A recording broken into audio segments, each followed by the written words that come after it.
Dan Thomas. Hello. Thank you so much for coming along tonight. You came to our first night and headlined, and you were absolutely fantastic.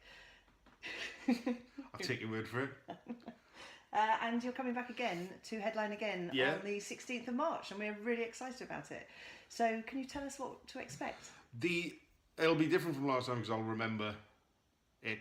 Because last time I had been up since 4 o'clock in the morning and had filmed the thing in London, and then came straight there. And I just told you off camera, I got athlete's foot from that day, from sweating and tiredness. And then I did a show. But you don't need to know that. So this time there'll be less athlete's foot. Will you talk about? It'd be nice if you did talk about athlete's foot, though. I feel enriched by knowing that. It's lovely. There will be athlete's foot material. Oh, that's a promise. So, I know you're a professional now, and you have been for a while. So, what was it that made you decide to become a professional? And what were you doing before? Everything I've wanted to do since I was grown up was essentially be a stand-up. So, but before I was a professional stand-up, I was what was the job title? Financial Services Authority Breach Coordination Manager or Assistant, something like that, which is obviously a job title you take just to meet women. And so that's what I was doing before. But really, everything is since I was left university was just to become a stand-up and try and make money out of it. Try and make a living off it.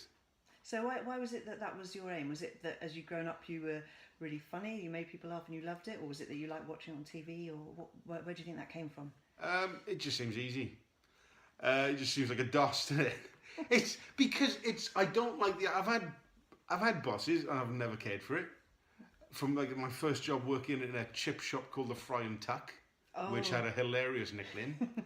I like being my own boss, essentially. And stand-up is unfortunately the only thing I've picked up that I have any real natural knack for. On comedy in general, and some writing stuff and a little bit of acting. But really, it's just this. I got nothing else. Well, what a great thing to have, you know. Yeah, I know, but at what cost? I can barely dress myself. So, you've just briefly mentioned their acting, writing. So, what would a typical day and night be for you? I know you look after your 2 girls. I was going to ask you a little bit about that afterwards. So, sort of professionally during the day, what would you be doing? If it's a stand-up day, that's sleep in, Google where the hell I'm supposed to be, drive, do that, and come home because I never stay over. I always want to drive home, and that's how I listen to podcasts.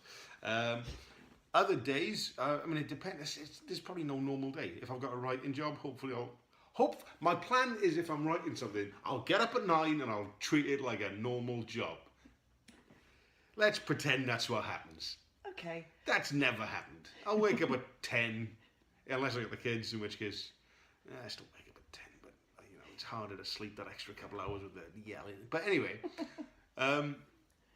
there's no normal day. That's the other nice thing about this. Is no normal day. Okay. And what bit do you think you enjoy the most about the whole stand-up thing, from the writing through to performing and the adulation and whatever else? Do you know what? Oh God! It probably is the adulation. Why did you have to say that? I could have said just the performing is so enriching. It's the adulation. Oh, there we are. Fair enough. The adulation. It's finding stuff because I've got a set that I'll do most places, but I pick which bits of material I'm going to do, and then I muck about with the audience as much as I can. And in fact, only recently I realised I really take on the challenge of. I can't remember where I did a gig recently, but I was on Last. Another one you can't remember. I remember. Do you know what? I do remember the gig. Don't take. You're taking this very personally. I'm sorry. I'm not. I'm fine about it. I have no recollection what the name of the town was, but I remember the gig. But I could be anything. And every comic had talked to this one bloke who was American, and he was not giving anything up. He didn't want to talk, and I was watching it the whole night going, I'm gonna get this guy. I'm gonna get something out of him. And I ended up getting like 5 minutes of material just talking to this bloke, and that was lovely. That's what I love. So that's not quite adulation, and it's not quite performing. But it's about is it mind games. I like the mind games. But that's that. So how much time would you say on stage you know what you're going to say, and how much time are you working off the audience generally, or does it change? It changes gig to gig. On a good night, I would say probably a third of it is made up, or at least. So it keeps it fresh for you because you're I suppose it's a challenge, isn't it? Yeah, It because is a challenge. God, for me that would be an enormous challenge, one that I'm probably not going to face. to make stuff up. Well, makes 30% up, yeah, as a headliner. That's great. Well, maybe everyone does that. I don't know, but Because I know my set, and I can. Thing is, the weird thing about I know my set so well. There have been times at a gig when it hasn't, maybe the interacting with the audience hasn't really taken off, and I'm like, so I'll just do the set because I know that's safe. But I've realised I'm not listening to myself anymore. I know I'm still talking. I can feel my mouth moving. But there have been times I'm like, I can't wait to go home. How long's the drive? Is it 2.5? And I'm still doing my set while I'm thinking all this. And I said, okay, it's about 2.5 hour drive. Okay, quick check of the watch. Okay, where am I now? And then I'll listen to what I'm saying. I go, okay, that's about 8 minutes from the end. I'll be back in the car in 14 minutes. Okay, and then I'll be doing all this and figuring out what time I get home. So it becomes just like any other job rather than exciting. Exactly. Yeah, but on nights when I'm mucking up the audience, I'll come off and I'll go, sorry, I didn't check my watch. Did I do my time? They're like, yeah, it's dawn. All right, sorry. So we touched on the fact you've got 2 young children, and I have no idea how you look after 2 young girls, your 2 daughters, plus work really late nights. I mean, you just said you always come home, so you can get home really late. So how on earth do you manage that? I mean, I drink. And I make them drink as well, which makes them way more pliable. So there's your answer. It. Oh, that's it. I was waiting for more. I don't know why I was. They just get them pissed. Oh, yeah. If any other questions, just kids bothering you, get them pissed.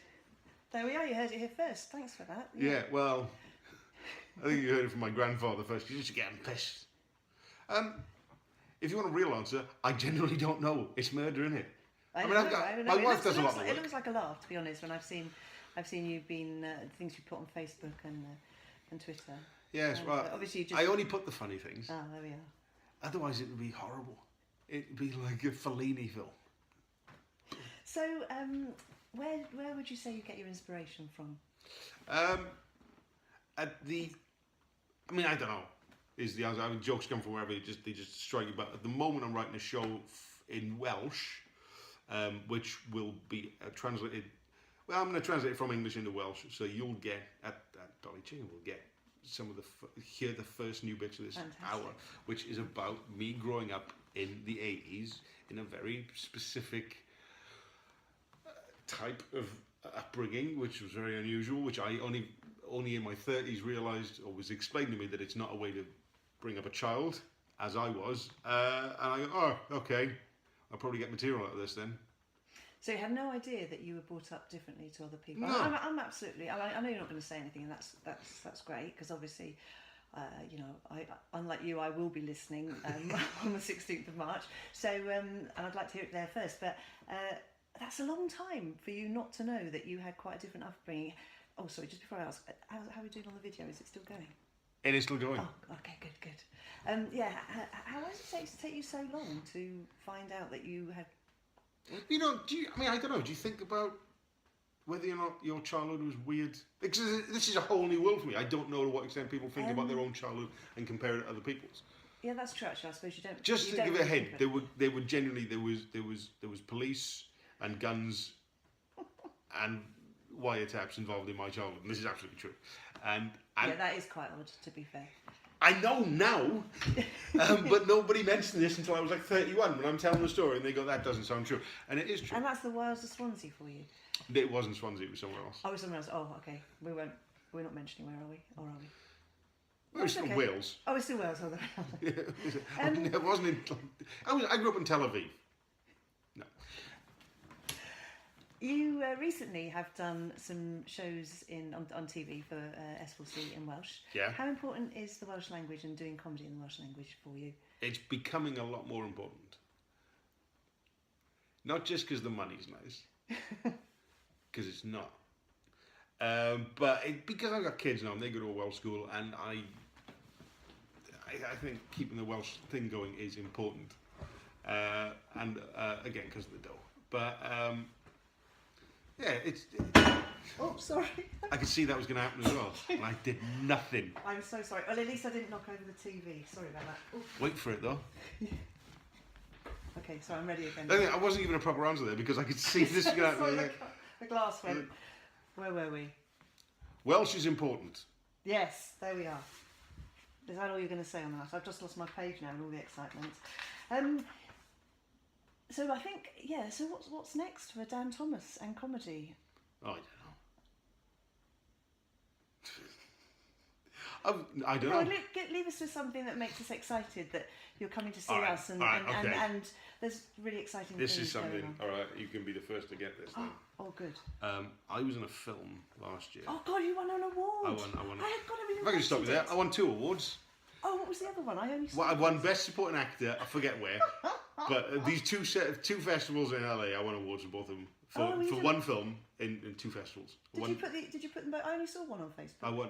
Well, I didn't want to brag, but also I totally put it on Facebook. I don't know. Brag here. I won Best Supporting Actor. This is the thing. For the same role, I won Best Supporting Actor at one festival. I won Best Actor at another festival. Well, oh my God. Well, listen, you know it's the day after the Oscars, so are you sure that you're not just reading out the wrong thing? Definitely. Okay. I won You can't a just thing. keep adding on awards. I won awards. Okay, The okay. LA Hollywood Boulevard Film Festival was one, and the LA Film Festival was I another. shared it on Facebook. I know you did. There we are. And I had an email today, because the movie is called Shadow I'm of the talking Missing. while you're looking for your There is whatever the thing. you're looking for. I probably shouldn't have done that. There's probably fairly Don't- stuff you can't say there. But the film which is called Shadow of the Missing, has been doing the festival circuit for months now, and we've sold it. Wow, We well have done. distributor for it. Hey, that's really big news. So you nearly had nothing to say, and then you just remembered that The films. the biggest thing. That, Yeah, and Wow, we're all going to get money. But it's exciting, and that will be available. I don't know where it will be. That's all I got. I don't know anything else. That's good. Listen, if that's all you've got, what That's could you all right. do? Yeah, that's brilliant. So, all I can say then is Dan Thomas, international film star, soon to be headliner of Dolly Chicken Comedy, 16th of March. Thank you so much for coming in. It's been really great to have a chat. And, It's been a pleasure. Oh, and even though we had to go through it twice because the Yeah, iPad you shouldn't have broke. said that with the iPad didn't I work. don't think anyone knew about Yeah, that. no. Well, they didn't until you mentioned it. I don't know why you mentioned it. That was Oh, a huge no. cock up that you could have got away with, but you didn't. Well, anyway. I only got chicken. Thank you. Thank you.